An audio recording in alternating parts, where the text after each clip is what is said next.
субботу, 15 февраля, в республике пройдут досрочные выборы президента Абхазии. В настоящее время в стране идет активная подготовка к предстоящему событию. Выборов ждут и граждане республики. Люди хотят стабильности и процветания. И обязательно я всегда хожу на выборы. Когда на выборы идешь, конечно, связываешь только на хорошее. У нас должно быть только хорошее. У нас же прекрасная погода, и все хорошо, когда у нас все хорошо будет, наверное. И все отлично у нас будет. Я так верю. Иду на выборы, определилась с кандидатом, я так думаю. Я думаю, все будет нормально. Нет, не иду. Почему? Не вижу кандидата достойного. Я всегда участвую в выборах и считаю своим долгом прийти и отдать свой голос за нужного кандидата, потому что, не участвуя в выборах, я не выполняю свой гражданский долг. Всегда хожу на выборы и считаю, что гражданский долг – это в первую очередь идти на выборы за свою родину, за свою, как говорится, за свое гражданство, за свои возможности, за наши, я имею в виду, общие. Увы, надежда уже, как говорится, тает. Хочется надеяться. Остается только надежда, а надежда умирает последней. Всего по республике будут открыты 152 избирательных участка в 35 избирательных округах. Действовать будут те же правила, что и на выборах 2019-2020 годов. В бюллетене будут указаны кандидаты в президенты и графа «Против всех». Согласно законодательству республики, данная графа будет присутствовать и в первом, и во втором турах. Подсчеты будут проводиться по закону на основании постановления суда, Верховного суда 2020 года. Мы в Центральной избирательной комиссии единогласно этот вопрос для себя проработали. Это решение никто не обжаловал, никто в вышестоящую инстанцию не обращался. Поэтому состав комиссии, он был утвержден 3 года назад. На 5 лет они избираются, поэтому те, кто был в комиссиях, они останутся. Другое дело, что там, где добровольно люди выходят, там мы новых членов комиссии включаем, то есть в окружные комиссии. А окружные, в свою очередь, включают в участковые комиссии. С момента признания Абхазии Российской Федерацией традиционно в Москве и в Черкесске открываются участки для голосования. За пределами республики участки формируются по представлению руководителя дипломатического представительства Абхазии в иностранном государстве. В данном случае посла Абхазии в России. Следует отметить, что в 2020 году в Москве проголосовали 998 человек, а в Черкесске 535. Он нам представил за 30 дней до дня голосования. То есть закон регламентирует сроки, время, чтобы подготовиться и открыть участки. И эти сроки не нарушая эти сроки, посол нам представил, наш абхазский посол представил обращение, ходатайство, чтобы мы открыли в тех же городах, где раньше проводились выборы. В других городах никогда не проводили, традиционно не проводили, а так.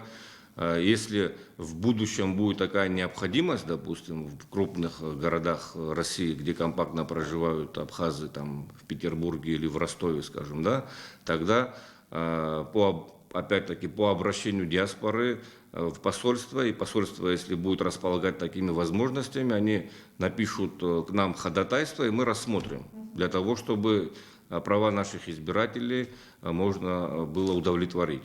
Но просто чтобы наши избиратели знали, потому что в соцсетях иногда пишут о том, что раньше проводили выборы в других городах, в Петербурге или в Ростове, а на этот раз отказали. На самом деле такого не было. Всегда был город Москва и город Черкесск.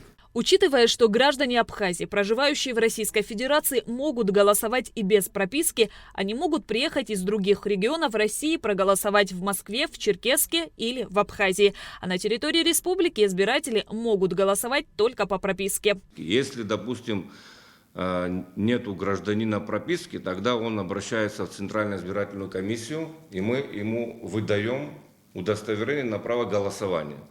В этом удостоверении будет указан участок, который он в заявлении изъявит желание, в каком участке он хотел бы проголосовать. Именно этот участок, который он в заявлении укажет, мы в удостоверение впишем и дадим этот документ. С этим документом он приходит на участок, голосует, и удостоверение у него изымает участковая комиссия, чтобы он второй раз не смог проголосовать. По действующему законодательству данное удостоверение выдается за 10 дней до дня голосования, то есть с 5 февраля. Получить документ можно будет и 15 февраля в ЦИКе. По представлению уполномоченного представителя Абхазии в Турции было обращение об открытии избирательного участка в Стамбуле или в Сакаре. Учитывая, что у нас коллегиальный орган, мы решили утвердить участок не в Стамбуле, а в Сакаре, то есть в Адапазаре. В Стамбуле единственный раз, когда выборы проводили, это было 10 лет назад, в 2014 году. Тогда полиция попыталась закрыть участок в связи с тем, что Турецкая республика нас не признает, и были жалобы со стороны Грузии. С 2016 года новые, что выдают, только такие паспорта можно использовать.